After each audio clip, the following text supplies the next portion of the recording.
کہ میں تم کو نہیں پہچانتا، مگر خیر تم نے جو کیا وہ تو کر لیا، اب کچھ نہ کرنا، اور اگر کرو گے تو معافی نہیں ہوگی۔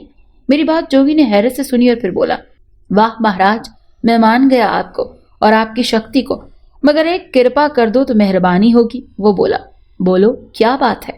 میں نے پوچھا۔ میں نے زندگی برف پوش پہاڑوں اور جنگلوں میں گزاری ہے، ہر مشکل جاب کیا ہے۔ میں سمجھتا تھا کہ میری شکتی اپرم پار ہو گئی ہے، میرے بیر ہر کام کر سکتے ہیں، مگر میں تھک گیا، میں ہار گیا۔ تمہارے پاس صرف ایک بیر ہے، وہ ان سب پر بھاری پڑ گیا۔ اس کے بارے میں اب تک مجھے نہیں پتا، وہ کون ہے، کس ماورائی دیوی دیوتا کا اس پر ہاتھ ہے۔ اس کے نہ سمجھ میں آنے والے منتر ایسے ہیں کہ میرے بیر بھاگ جاتے ہیں۔ وہ کون ہے؟ مجھے اس کے بارے میں بتاؤ۔ قسم ہے مجھے میرے گرو کی، میں اپنے سارے بیروں کو آزاد کر دوں گا، مجھے ان کی ضرورت نہیں رہے گی۔